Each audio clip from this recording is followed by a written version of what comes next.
प्यारे बच्चों, आज हम लोग क्लास 10 की ज्यामिति की प्रथम थ्योरम थेव्स थ्योरम के बारे में पढ़ेंगे। हमारा थेव्स थ्योरम ये कहता है कि किसी त्रिभुज में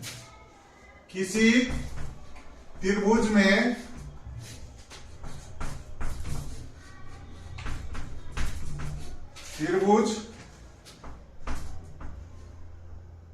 के एक भुजा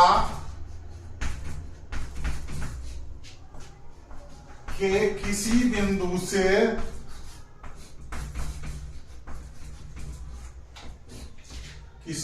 से दूसरी भुजा के समानांतर दूसरी भुजा के समानांतर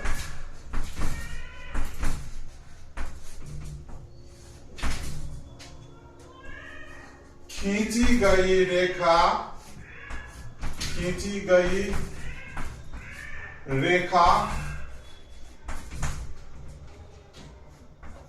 तीसरी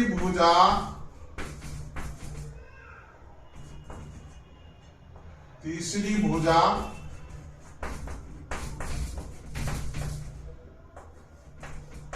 को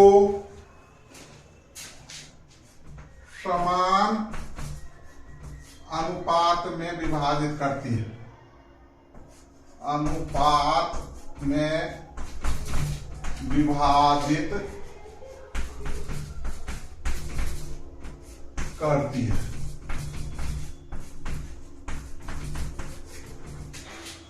कहने का ये मेरा मतलब हुआ कि अगर एबीसी एक त्रिभुज है,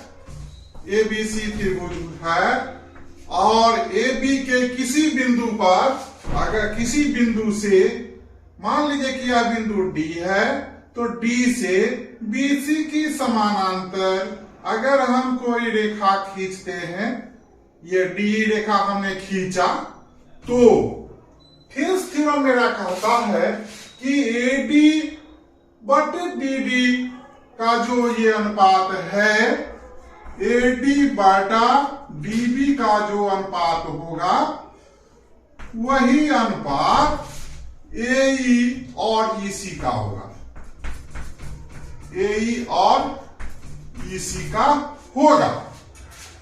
इसे सिद्ध करने के लिए हम लोग एक त्रिभुज खींचे हैं, ABC D ये रेखा हमने खींचा है। अब हम बहुत आसानी से इसको सिद्ध करते हैं। सिद्ध करने के लिए सर्वप्रथम हम लोगों को इस त्रिभुज का 2 बार क्षेत्रफल निकालना होगा, और यहां पर जो त्रिभुज है इसको बाइफरकेट कर देंगे, और इस तरह हमारा एक त्रिभुज यह बना, एक त्रिभुज यह बना। इस पूरे त्रिभुज का क्षेत्रफल हम लोग ये दोनों त्रिभुज का क्षेत्रफल, और फिर इस त्रिभुज का क्षेत्रफल 2 बार निकाल लेते हैं। इसको निकालने के लिए हम लोग क्या करेंगे, यहां पर D से परपेंडिकुलर ये DM खींच लेते हैं, और E से एक परपेंडिकुलर EL खींच लेते हैं। अब कुछ नहीं है, ये सिद्ध बहुत आसानी से हो जाता है।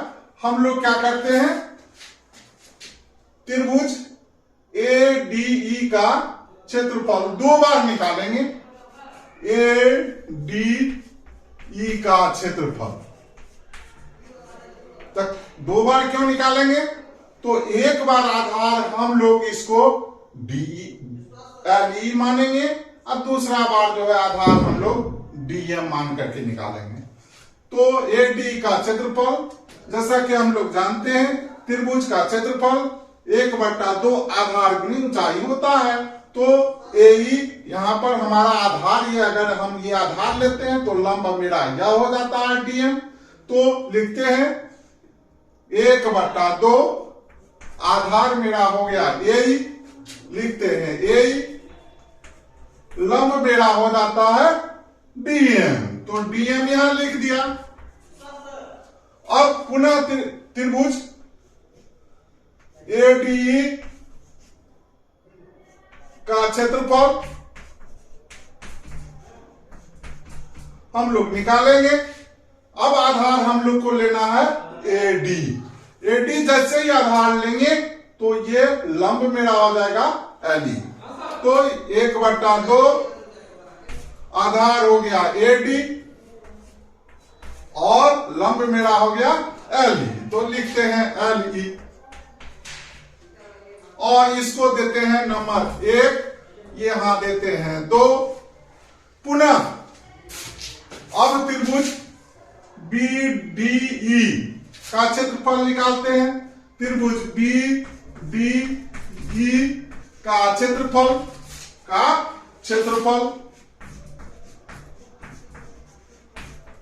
हम जानते हैं कि इसका क्षेत्रफल 1/2 आधार मेरा हो जाता है BD। तो लिखते हैं यहां पर BD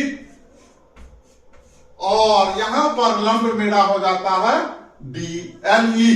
तो LE लिखेंगे और इसको समीकरण 3 मानेंगे।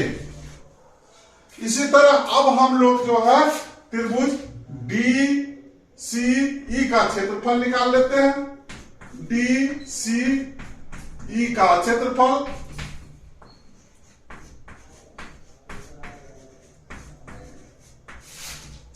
निकालते हैं।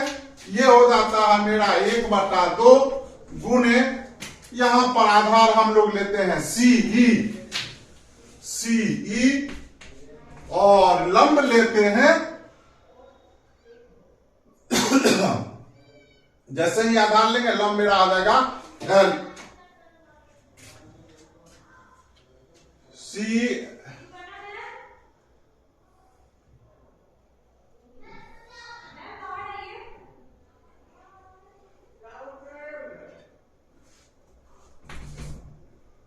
DM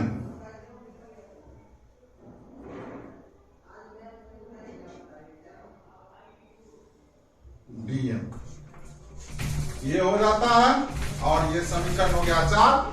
अब बहुत आसानी से हमें कुछ नहीं करना है। अब जो है यहां पर एक बार इसको और इसको भाग देते हैं, फिर एक बार इसको और इसको भाग देते हैं। यहां पर ध्यान ये देना है कि आधार जो है हम लिए, ये लंब जो लिए हैं ये समान होना चाहिए। डीएम और डीएम यहां समान मिल रहा है, इसीलिए हम लोग 1 में 4 से भाग देंगे।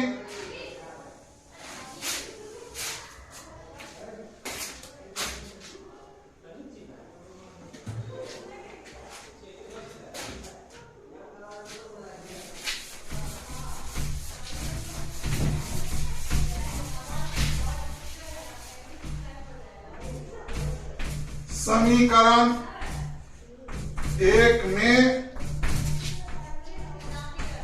4 से भाग देने पर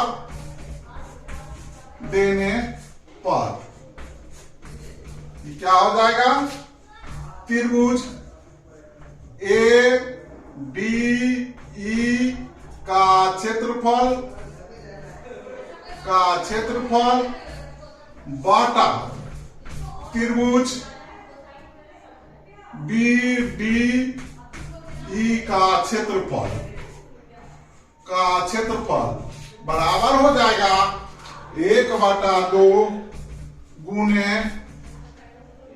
AD गुने DM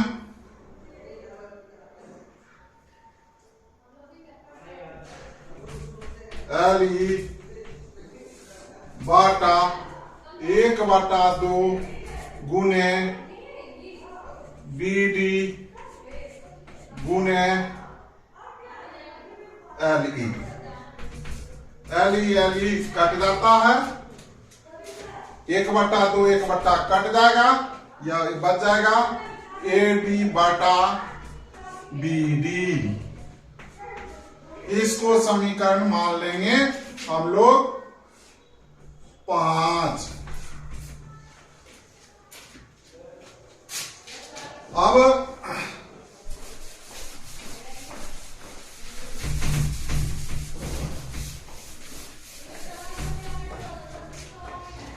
समीकरण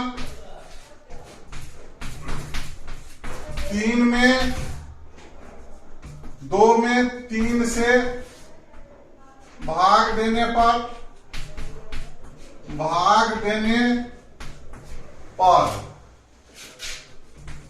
क्या परिणाम प्राप्त होगा?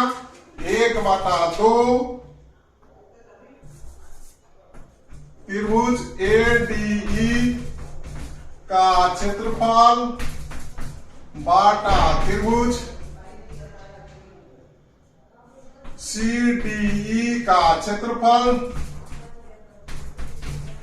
बराबर हो जाएगा 1/2 आधार मेरा हो जाएगा AE और लंब हो जाएगा DM बाटा 1/2। यहां पर आधार हम लोग लेंगे C गुने ये लंब हो जाएगा मेरा DM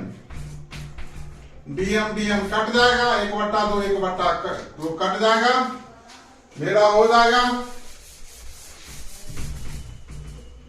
रिजल्ट मिलेगा AE बटा C।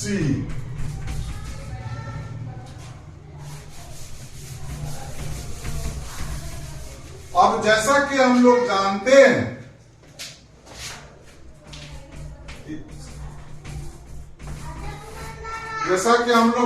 हैं कि एक ही आधार तथा एक ही समानांतर रेखाओं के बीच बहुनीय त्रिभुज के क्षेत्रफल बराबर होते हैं। यानी त्रिभुज BDE का क्षेत्रफल बराबर हो जाएगा CDE का क्षेत्रफल। तब हम लोग यहां पर लिखेंगे त्रिभुज ADE का क्षेत्रफल बाटा त्रिभुज BDE का क्षेत्रफल बराबर त्रिभुज ADE का क्षेत्रफल बाटा त्रिभुज CDE का क्षेत्रफल। ये बराबर, चूंकि एक ही आधार तथा एक ही समानांतर रेखाओं के मध्य बने त्रिभुज के क्षेत्रफल समान होते हैं। ये आधार मेरा हो जाएगा DE और ये जो है आधार इस त्रिभुज का आधार मेरा ये हो गया और लंब मेरा ये हो गया, तो इसका और इसका क्षेत्रफल समान होगा। इस स्थिति में इसका हम लोग ने निकाला था AD बटा BD